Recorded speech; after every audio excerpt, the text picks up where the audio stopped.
जय श्री राम सभी भक्तों को, जय हनुमान। स्वागत है आपका हमारे चैनल में। और दोस्तों, आज मैं आपको इस वीडियो में ये बताऊंगा कि आप कैसे पता करें कि आपकी जो पूजा पाठ है वो स्वीकार हो रही है या नहीं हो रही है।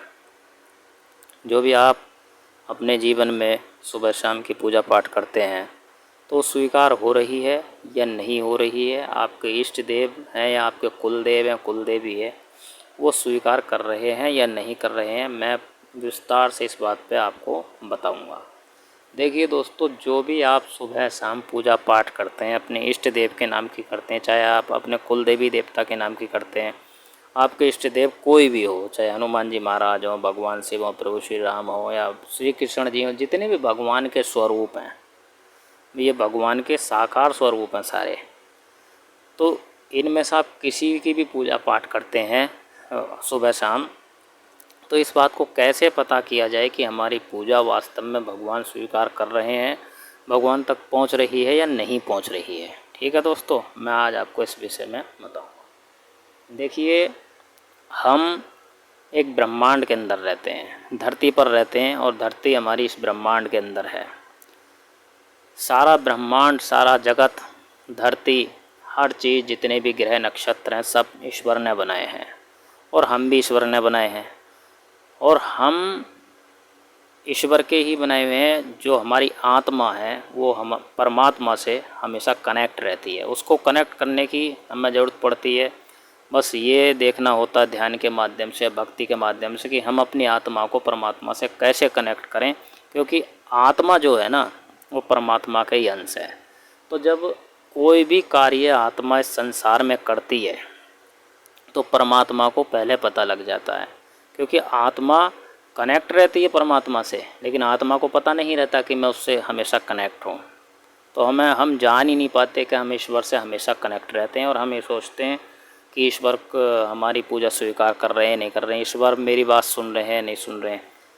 ईश्वर कण कण में समाया हुआ है, ईश्वर हर जगह है।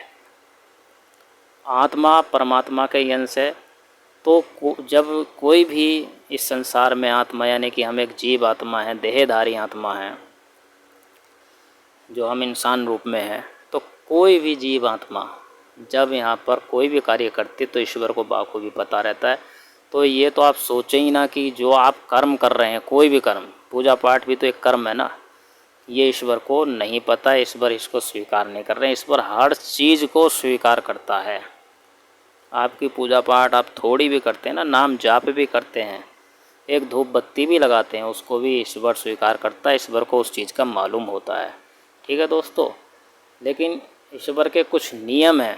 ईश्वर कभी भी कर्म में दखल अंदाजी नहीं करता है। आप जो कर्म करेंगे, जैसा करेंगे, वैसा ही ईश्वर फल देता है। इसीलिए कहा गया है कि कर्म अच्छे करने चाहिए। ठीक है दोस्तों, शॉर्टकट में बता दी कि कर्म अच्छे करने चाहिए।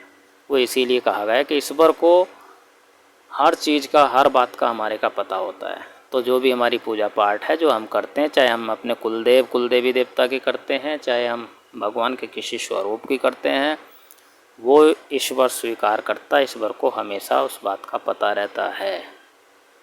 ठीक है, तो जो भी आप पूजा पाठ करते हैं, ये कभी ना सोचें कि ईश्वर स्वीकार कर रहे हैं, नहीं कर रहे हैं, हम कैसे पता करें, हम क्या करें। आपको पता करने की ज़रूरत ही नहीं है, ईश्वर स्वीकार कर रहे हैं।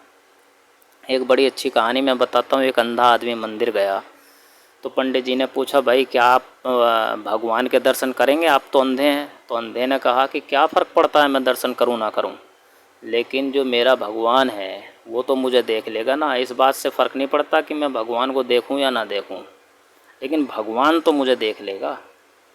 तो वही बात है, इस बात से कोई फ़र्क नहीं पड़ता कि आपको पता लगे ही लगे कि भाई भगवान स्वीकार कर रहे हैं, लेकिन भगवान को तो पता है ना, भगवान तो स्वीकार कर रहा है ना आपकी हर बात को, पूजा पाठ को। तो सबका पालनहार, सबका रक्षक ईश्वर है। ठीक है दोस्तों, तो बोलिए जय श्री सीताराम, जय हनुमान, जय माता की।